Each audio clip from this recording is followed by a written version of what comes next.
First of all, thank you guys for coming on a Saturday afternoon.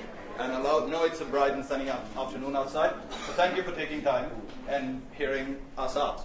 So just to give you an introduction, I'm here to talk about how to get your first users. Now I know the topic of the conversation in the slide was how to get your first 1,000 users, but then we said to ourselves, why restrict on 1,000 when we can get 5,000, 10,000, right? So just to give you an introduction, my name is Sarthak, and I'm a co-founder of getworm.com. With me is my co-founder Eddie, and this is primarily a session. It is not a presentation about what to do and how to pitch and all the yada yada yada, but it's more about our story from our previous failures and our current, so to speak, a little success on how to bootstrap our startup. That's why I start with a bit of a theatrical entry. So I'm guessing if you guys are here, you probably are in one of the three phases. Either you've got an idea, you started on execution, or you're already in a stage where you're looking for your early users. But let's just go back, and for the benefit of those who are just thinking about an idea, let's start with zero. And everything begins with nothing. That's kind of the thing. And this is the phase where you guys are probably thinking about building the next Facebook or Instagram or WhatsApp, or you think you've got $1 million idea. And just like you, we did too.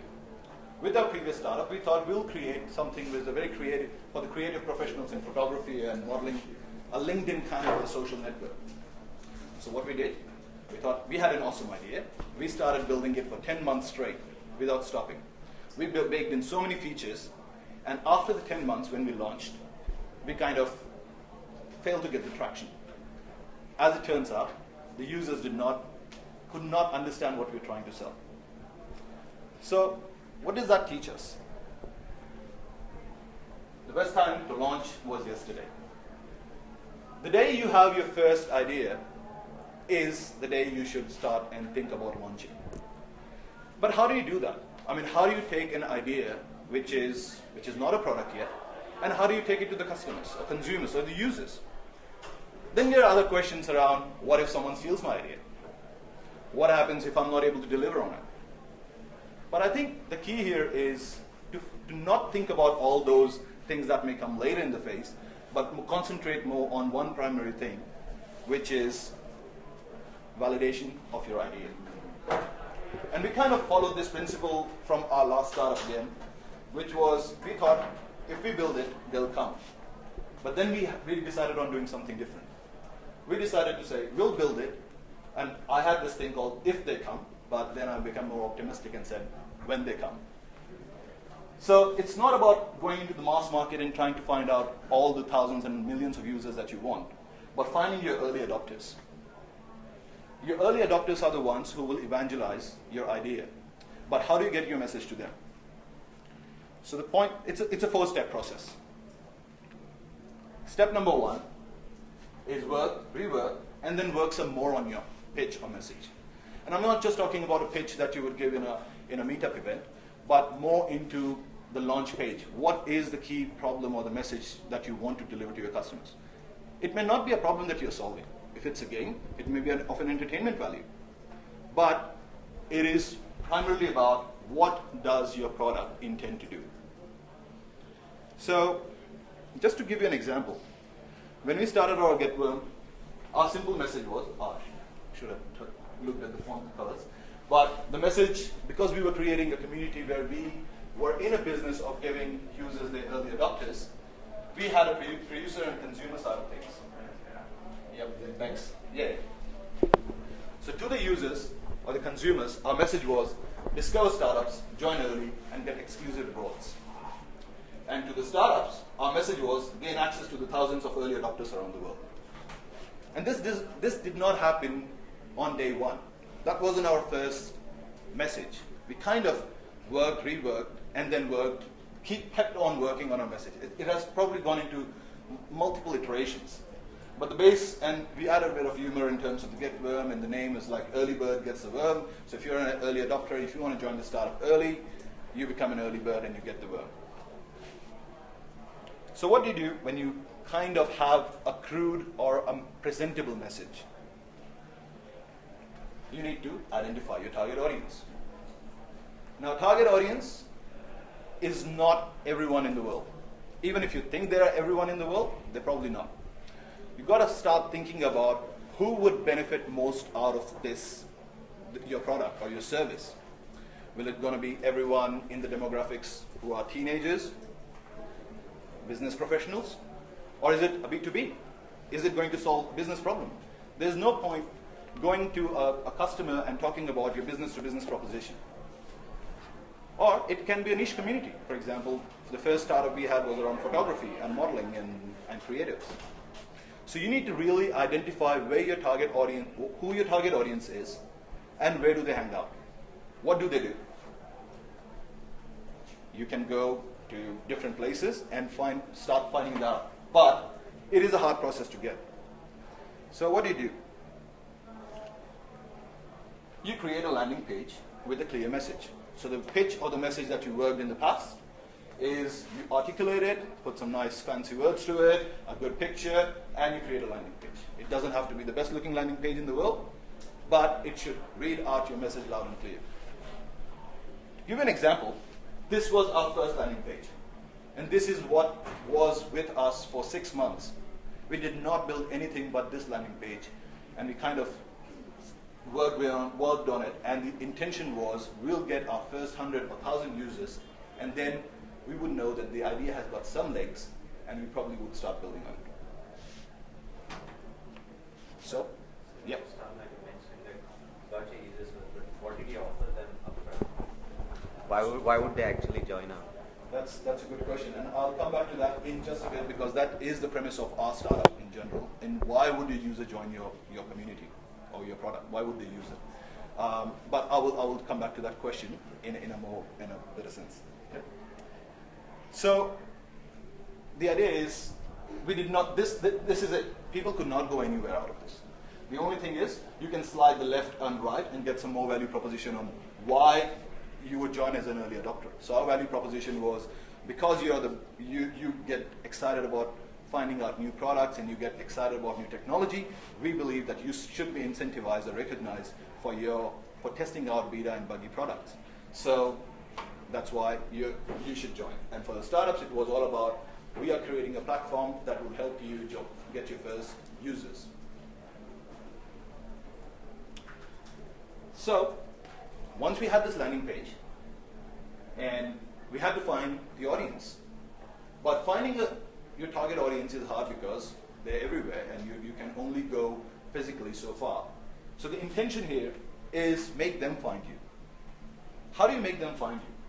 And I've listed some key lists of websites here that can really help you promote it. And I know getworm.com is being one of them, and now it is one of them, but when we started off, the first thing we did was we tried launching on beta list. How many of you guys have heard of beta list? None? Okay. So beta list is a startup. It started off as a blog, pretty much about a similar principle of discover new startups of tomorrow today, something like that. And it has got probably a very good target base for people who are coming in with landing pages and nothing else. At the same time, because beta list is now it's kind of our competition now, but it doesn't hurt.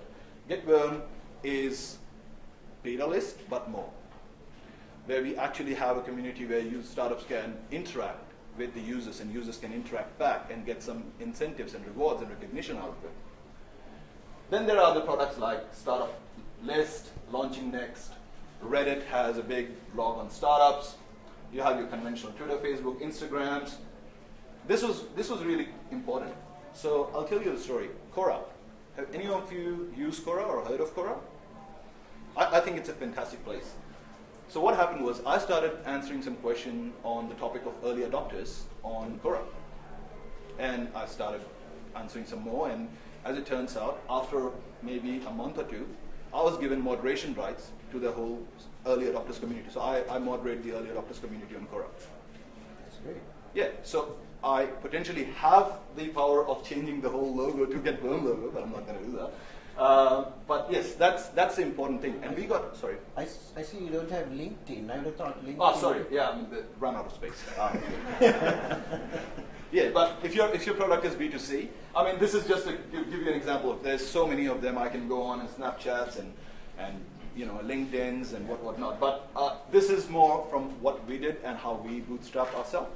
Quora seemed to be very nice because then you kind of start engaging with the community and start validating whether your product has got legs. What are you offering? People would come to you. They would, and you would see whether they understand your product or not. You're not build the product again. You're just selling an idea, a promise. It's a very engaged community. It is a very engaged community. Absolutely. A lot of conversations. Yeah, and so is the community on Reddit and Beta List. There is not like an engagement community, but it's more for just discovering community. Startup List and Launching is the same. GetWorm again has started to become more engaging community. We are probably the youngest of the lot. And then again, if you're a niche community, you would want to comment on your forums, blogs, anything. If you're a fashion tech, go into the forums on fashion. Write about, you don't have to write an article necessarily, but even the comment has a value because your comment actually drives, and if it's a valuable comment, it drives the author of the blog to pay attention to you. And they, or he or she, might actually look at your startup and give you some feedback.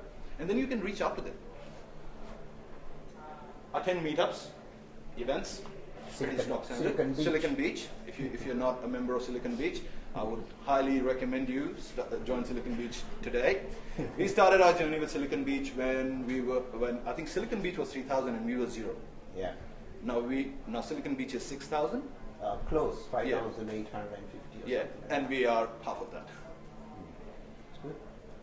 So, maybe by doing so, you'll reach to 100, 500, or something in the past. This is the time you build. This is the time you start thinking about, okay, I know the idea works or people are actually interested in that idea. I might just start building on it. So, how do you do it? And it's got a bit technical, but you build, you get feedback, you grow, and you repeat. And that has to go in a more continuous cycle than anything. You build something, you ship it, or even if you don't ship it, just tell people what you're building. There is nothing wrong with asking people what are you building and why are you building it. We do that a lot. Every time we are updating something new or creating something new, we have a small focus group of 10, 15 users community. We reach out to them and say, hey, this is what we are coming up with. This is what we are doing with a new web page or new feature. Do you think you'll use it? Because in our previous startup, we built at least 10 or 15 features, out of which maybe 1 or 2 were used. So it takes a lot of time to build a feature until you realize that nobody wanted that feature. What do you think about people changing features without even telling? Facebook does that all the time. And now meetup.com has started doing that. Each week there's a change and they don't even tell us or ask us. Yeah, and sometimes it has big repercussions. I'll tell you an example of, and I'll talk to that in a bit, but about a company called Product Hunt. Much like GetWorm or Beta List, but it is more mature community where the product is ready, and I'll talk about it. But what they did was recently they revamped their whole web page, the home page, into something that users hated. And it was such a big mistake that they had to take down the whole page within, I think, 15 or 20 days. So this kind of things do happen. It doesn't matter whether you're big or small. If you build something and if it's not working, it's not going to work just because you're big. So, after you build something, if you got some feedback and you kept building, you got a product which we often call as a beta. Now, beta doesn't mean that beta is just a product out there which, kind of held together with sticks and duct tapes. It has to be functional and it has to be beautiful. It may not need to solve world hunger or all the problems in the world, but it has to solve at least one key challenge that you promise your users.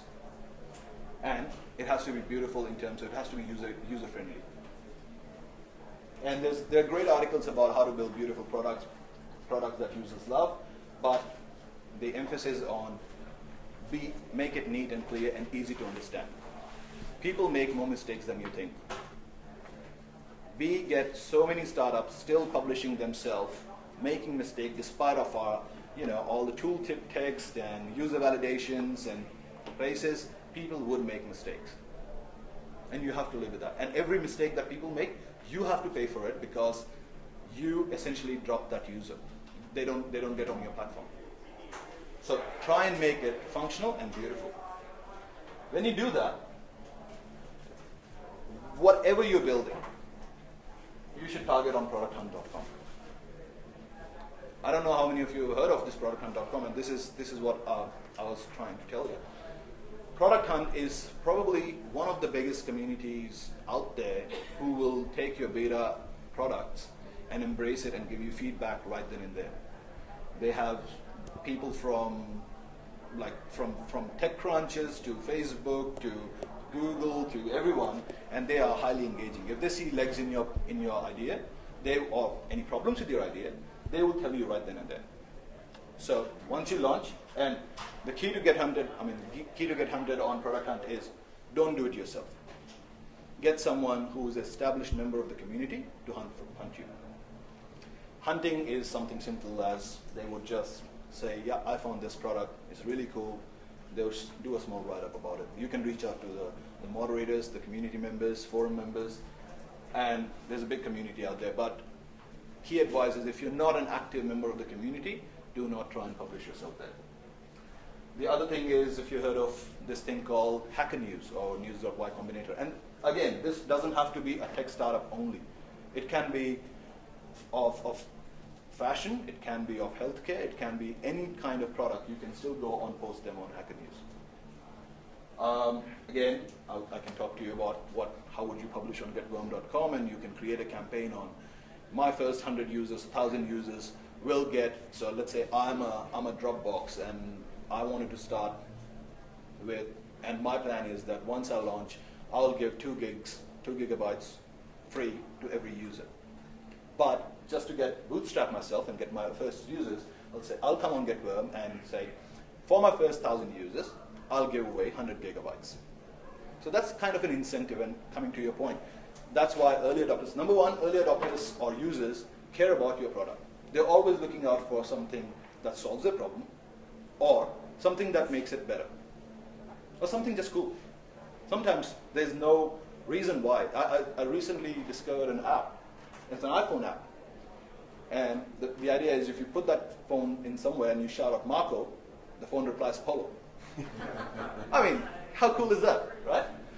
It doesn't solve a problem. Like people have done it with so many things like your watch trackers and smartwatches and everything. This is as simple as it gets. You shout out Marco, and if the phone is in the room, it'll shout out Polo. Yeah? So, that's one of the things. Now, once you've done that, the next step you would do is try and create a press release yourself and reach out to the journalists, or use a service which we did. So we use publicize.co, and which is working out well for us. As a matter of fact, yesterday we got promoted, we got featured on one of the non-US biggest tech blog/journal IT news article called Geek Time. It's based on Israel. So yeah, it's got a 500,000, 5 million readership. So you can use any of the services if you don't think that you have the time, because it is a time-consuming process. You'll create your press release, and it is a bit of a exercise to find out the reporters, their email addresses or the boxes, and send out your press release, or not press release. Do not send out your press release on day one. Send what you're building in a very short and simple format.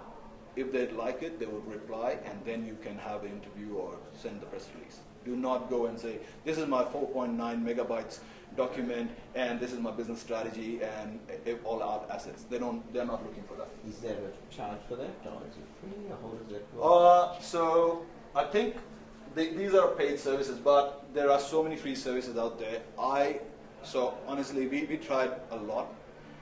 And it is one of the most time-consuming exercises because you're just you're just sending one way. It's a one-way street. So you send emails to TechCrunch, VentureBeat, Mashable, this, that, and nothing comes back. Like trying to get sponsors for Silicon Beach. Exactly. No, but I'm pretty sure Silicon Beach will have $1 million funding in the next few months. And then once you started this commenting and you're already social and you're active on some of the articles, what you can do is start writing your blogs and articles about these things. Because by this time, people have started noticing you, acknowledging you as someone who knows what they're talking about. So day one, your article may have readership of 1, 2, 10, 100. Now, you might just get article readership of 1,000, 5,000, 50,000, who knows? Try and publish blog, and this is one mistake that we are trying to fix now, is we use our own interface to publish our own blogs when we should have harnessed the blog community, which is like a product built for blogging, like Medium or Tumblr or any other place, to actually start writing there. So we are in a phase of moving that around. But the key here is reach out to your users. No matter what you do, and I was on the Melbourne Silicon Beach event on Wednesday, I was just talking to one of the founder who was on GetWorm. He said, "Well, so how's it going?" I said, "I don't know. There were some signups, and then they stopped using my product." I said, "Well, did you reach out to them?" "Why should I?" This was his answer. "Aren't they supposed to use my product?" No. It's all. That's the last thing you want to do is once you have the product. Once you have some users, you kind of take them for granted. Early adopters are worth in gold. Do not let go of them. Try and build with them, not for them. So, key is reach out to users. Do not email them every now and then and stalk them, but at least reach out to them once a week or a month. Say how's it going. Create these little communities. So we have a Slack group. I know Melbourne Silicon Beach has a Slack group. You can use any technology you want, but that's where it is. So, by doing that, you may just be able to get 10,000 plus users. And now it's time to celebrate and focus on the mass market. And just because we haven't gotten the mass market, I'm not going to be talking about how to do the mass market adoption and get sponsors and get press and out there. This is where we are, and this is what our story has been. And I'm hoping that you liked it. And I think now it's time for Eddie and I to answer any of your questions. Thank you.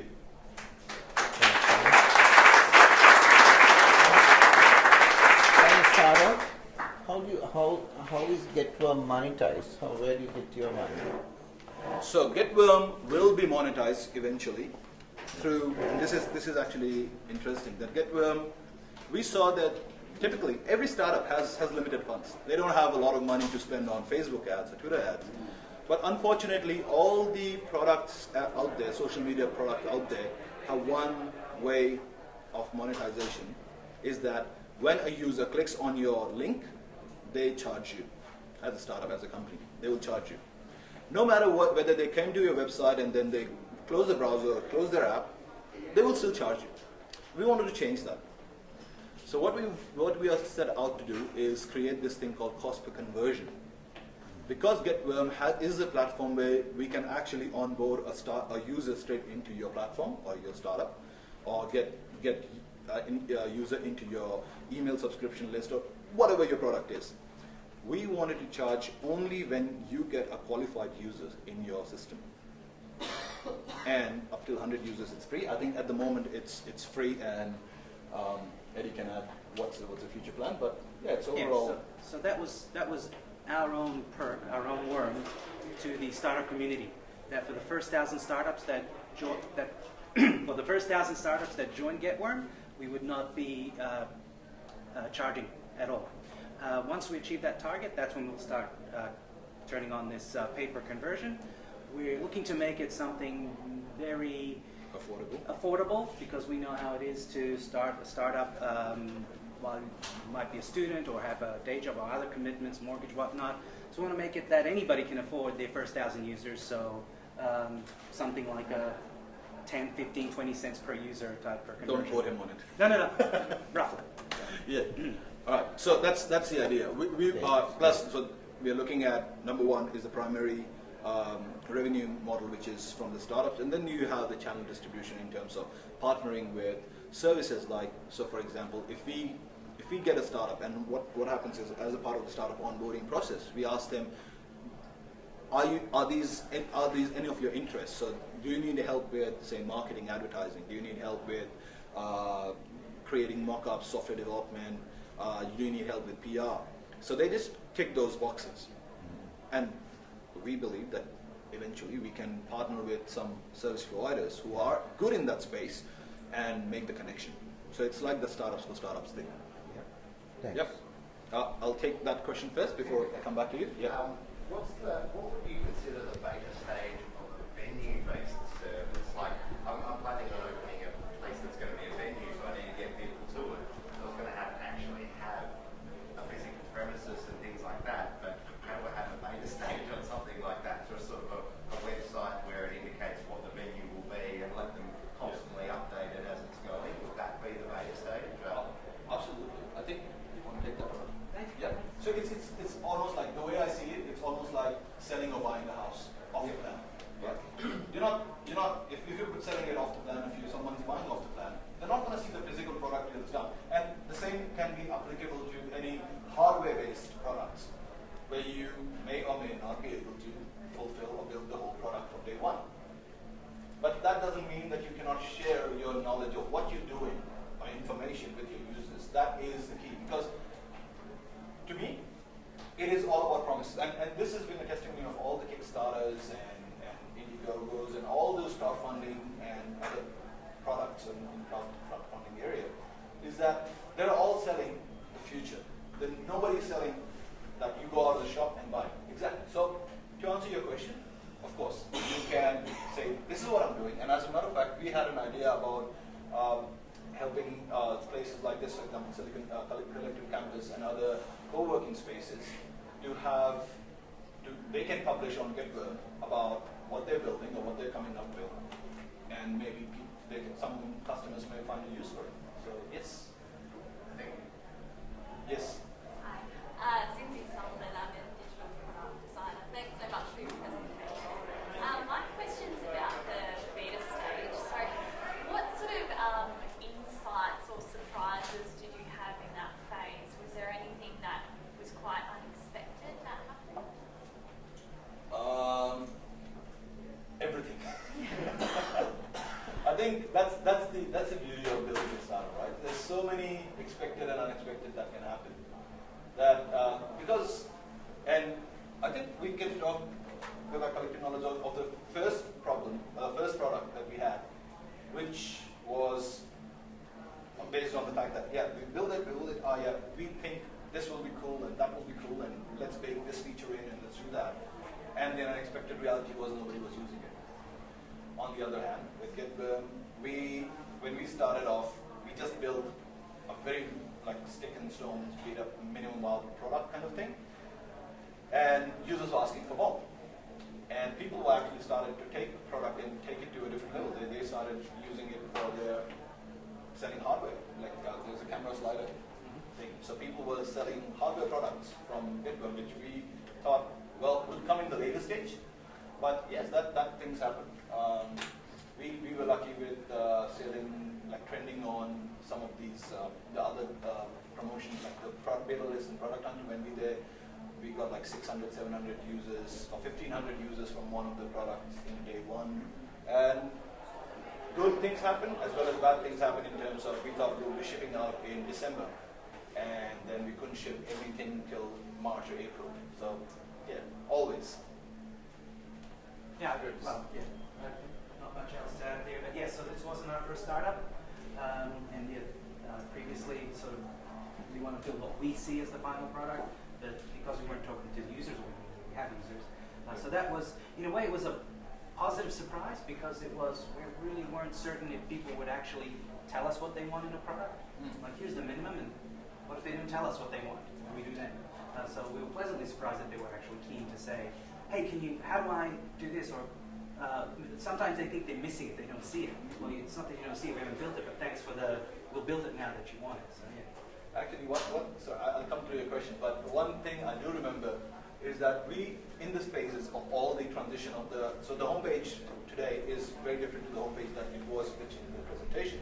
But in the process of that transition, we had at one point a homepage where the title was, "You like to try new things, we make it more interesting." And there was a guy standing on the top of a building with his feet pointing, like a skyscraper and feet up. And someone actually commented that it appears to me that you guys are promoting suicide. So, yeah, that was kind of interesting thought. And then when we looked at closer to it, it's like, yeah, probably. Yeah. So yes. So how did you have those open channels of communication? Was that through Slack very early on, or just email? Slack is something that we just started building this focus group, and this is something that we all actually want to promote as a part of GitLearn, creating these focus groups for different startups, so that you have this core community who can engage with you. But other than that, yeah, so with this homepage thing, for example, I just shot this email in a nice newsletter saying, guys, we're just thinking of this. Actually, it was not on the production side. It was, we have a staging side as well. So we just said, this is the link for you guys who are our existing users. We want to know a feedback. And what we did was had a type form, like a small survey form, very like 3 questions tops. Do you like it? This, what can, and like there was a comment section if someone was interested. So there were 2 buttons in the email. I like it, something like I dig it, and I don't. And those who clicked I dig it would send out to a thank you mail and like a little thing, and no, then you would send to a feedback form and say what went wrong. And it had like a small pop picture and all these little things that you do which makes people like your product or kind of keep engaging. Yes. I was just going to ask what was your background prior to starting this up, and also how you might think that education could be preparing young people to have this kind of entrepreneurial spirit. What sorts of things can they be doing? Sure, yeah. I'm somewhat of a serial entrepreneur. Have a few other things that I'm working on the side, including this. And but that's actually not my day job. My day job, I'm a technology consultant. Right now, currently consulting to NAB, and that's where Sarthak and I actually met. He was also at NAB at the time, and so my background is that I studied marketing but never practiced it. Always was very keen on technology, and sort of looking around solving other people's problems, realized that I have a knack for solving problems, so I started sort of doing stuff on the side myself. Which turns out that Sarthak was very similarly minded, so it was a good sort of partnership to work on the previous thing and then this thing. To quickly go into the education thing, with another startup I'm working on an education product, and we don't necessarily have the time to get into what I actually think schools and education can be doing about encouraging that sort of entrepreneurial thinking. They could be doing a hell of a lot. And there's that disconnectedness between school and real life, and what you study is what you're going to do, which in my experience is hardly ever. And just not enough options are given to students. And to the contrary, just to add on to that, I come from India, so I migrated to Australia about 6 years ago. And I don't know if you know much about India, but India is all about, you are probably deemed as, the moment you're born, your father or mother would say, my son or daughter was going to be an engineer or a doctor or a lawyer or A, B, and C. That's the stereotypical mentality. And if you go out there and tell anyone in India that, you know what, and again, things have changed over the last couple of years, but before that, if you go out and they say, hey, I've got this job, but I want to try something of my own, and I'm going to call it a startup, and I'm going to bootstrap my youth and things like that. Are you crazy? Just get a job. Right? That would be the thing. However, things have changed, and education is also not, and it's not just the education, but the information and the availability of the information. Back then, I think the startups, the way I see it, the startup as a buzzword is just fairly new, but it didn't mean that innovation did not happen before. If it did not, then we wouldn't be using mobile phones and laptops. It has just come to a mainstream because of the awareness and the information that is available. Now, a 12-year-old kid in his bedroom has access to coding, to graphic designing, to all sorts of tools, and free. The best things in life were always free, but they were just not accessible. Information has just made that accessible, and now people are doing amazing things with that. Yes, yeah. So do either of you have any programming knowledge or website development and design, or with your new partnership business now, do you have a different person doing it, or are you actually doing it yourself in-house?